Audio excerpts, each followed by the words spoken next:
సికింద్రాబాద్ లోని doctor Narayana college of hotel management లో 100% job guarantee 966365 గెలిచిన టీడీపీ ఎంపీలతో కాబోయే ముఖ్యమంత్రి చంద్రబాబు సమావేశమయ్యారు. ఉండవల్లిలోని తన నివాసంలో అందుబాటులో ఉన్న పార్టీ ఎంపీలతో తెలుగుదేశం పార్లమెంటరీ పార్టీ తొలి సమావేశం నిర్వహించారు. అందుబాటులో లేని ఎంపీలు జూమ్ కాల్ ద్వారా సమావేశంలో పాల్గొన్నారు.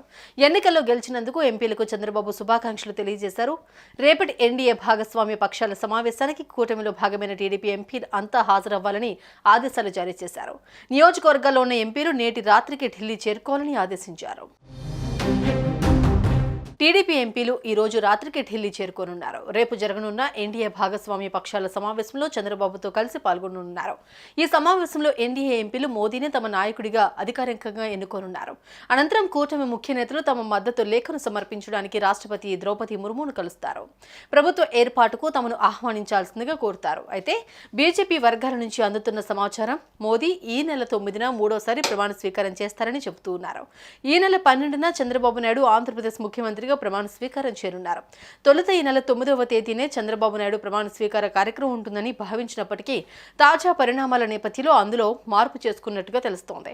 3 రోజులు ఆలస్యంగా ఈ నెల 12న చంద్రబాబు నాయుడు ప్రమాణ స్వీకారం చేరున్నట్టు వార్తలు వస్తున్నాయి. అయితే కేంద్రంలో ఎన్డీఏ కూటమి కొలువుదీరిన తర్వాత చంద్రబాబు ఆంధ్రప్రదేశ్లో సీఎంగా ప్రమాణ స్వీకారం చేరున్నారని టీడీపీ వర్గాలు చెబుతున్నాయి. సుమన్ టీవీలో మీ పర్సనల్ అండ్ బిజినెస్ ప్రమోషన్స్ కోసం కింది నెంబర్కి కాంటాక్ట్ చేయండి.